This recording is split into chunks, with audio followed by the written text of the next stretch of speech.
Mary is with us in Tampa. Hi, Mary. Welcome to the Ramsey Show. Hey, thanks for taking my call, Dave. Sure. What's up? So, I don't know where I should start, but I've got over $85,000 worth of debt with my husband that we've incurred over probably the last 15 years. Been having trouble paying it off. So we're married for now. Not sure how much longer because I talked to a lawyer. He calls him a schmuck, basically.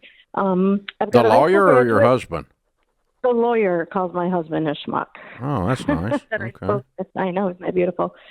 I have a high school graduate that's going to college in August. We have a special needs daughter who's 13 years old. And I didn't work for like 8 years, but I went back about 7 years ago and I worked my way up. And I'm making about 75,000 right now.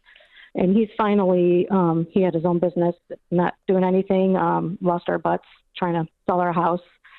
And using our profits to pay off all the debt from his business. But he finally has a job, a stable job for the past year and a half.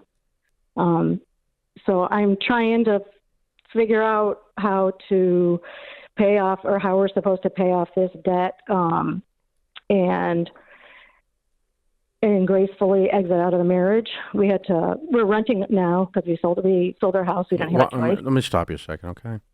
Mm-hmm. How long have you been married?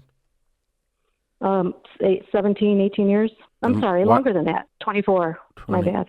24 years. Yeah, lost track. Why is your marriage over?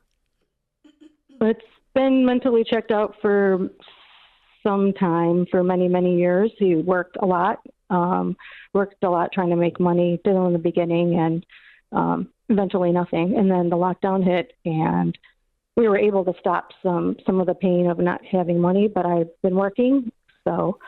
and a year ago, he told me he had a relationship with someone, and so basically, there's the schmuck part. I was waiting for the schmuck part. Have you filed yet? Have you filed for the divorce yet? No. I can't afford to I don't know. I'm in Tampa. Everything's ridiculously expensive, and I can't. I've been looking to see, what my options are, but I can't afford to live alone right now. Didn't you say you make 75,000 a year? I do. People make 75,000 a year live by themselves all the time in Tampa. That's I know. above average. They don't live in your neighborhood. I don't know. But they live in Tampa. We already lived out of but we lived out of the neighborhood. We live on the fringe, so to save money because rents were about $1,000 more where we were at. Yeah. When you talk to your lawyer about this, have you done any research to find out what the cost is, what might happen with your debt? That sort of thing. I don't know. Yeah, I don't know what happens with the debt. And I'm not sure if I remember asking him about the debt. I just know that everything else is no fault. So basically, we just kind of walk away. It's not like one of us makes more than the other person right now. And my husband wants to consolidate the debt. Or maybe what kind of debt do you have, honey?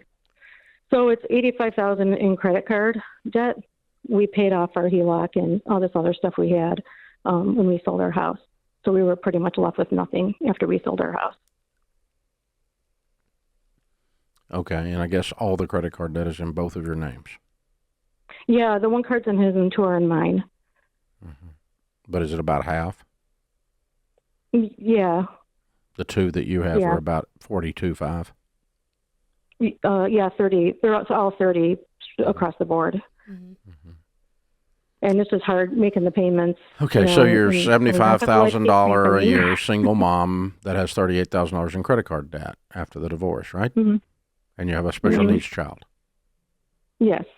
And he would hypothetically be paying child support. Mm-hmm. I don't know. Yeah, for him, my other daughter's gone now, or she's 18 now. Yeah. So hypothetically, he'd have child support on the special needs child, right? Mm-hmm. Yes. Okay. And so I'm sorry, this is a very sad situation. It is. But you're not mathematically trapped. Mm-hmm. Lots of people make $75,000 a year in the Tampa area that have $38,000 in credit card debt and one kid. Mm-hmm. Lots of people. I know. We have a lot of health expenses because my older daughter actually has more health issues than my younger daughter, my special needs daughter. They both do, actually. Yeah. So we're constantly running the doctors, doing surgeries, doing different things, car repairs, and just the debt. It just, That's not going to change. Yeah. You're not stuck mathematically. Mm-hmm.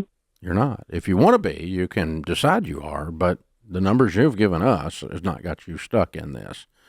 And if he's having affairs and you're going to end the marriage based on that, then you're going to have half of the credit card debt, and you're going to have the care of a child, and you make $75,000 a year, and you're going to go rent an apartment.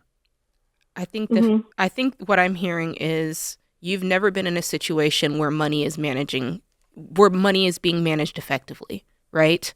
And now you're about to go off on your own, and you don't have the confidence of knowing I can take this $75,000 a year and I can manage it effectively. It can be, because it's never been enough before, right? So you don't know, like inside your body, you don't know that this is going to be enough, that I'm going to be able to take care of my kids, that I'm going to be able to pay the bills, and that I'm going to be able to pay this debt off.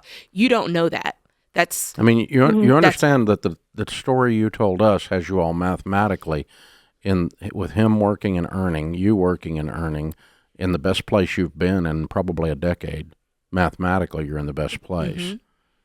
Relationally, obviously, you're not in the best place. She doesn't feel that. She doesn't feel you don't that, have any though. respect for him because he didn't make any money during this time. He's a schmuck because he slept around on you. And so relationally, you got those things to overcome for this marriage to survive, if it's going to survive. But mathematically, you're in the best place you've ever been, because with his income, if the marriage survived with his income and your income, if you both decided to manage money together, you could clean this mess up rather quickly.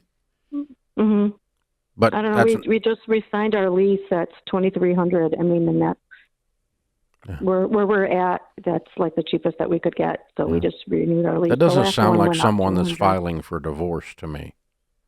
Who's filing for divorce that re-signs a new lease for a year? Well, I don't know. I don't either. Who does that? I had too much going on mental. I don't know. I think you just made a choice thinking you got. Yeah. Yeah. She was like, I have no choice. Yeah. I have no choice. You had a choice, but you felt like you had no choice. You do have a choice, but you're taking your choices away. But if you want to be stuck, I'll tell you, you can be stuck if you want to be, but you're not stuck.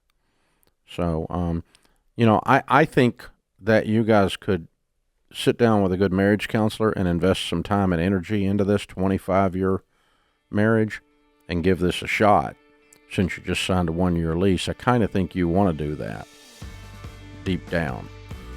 And by the way, if you ask a divorce attorney if you're supposed to get a divorce, 100% of the time they say yes. It's like asking a dog if it's hungry.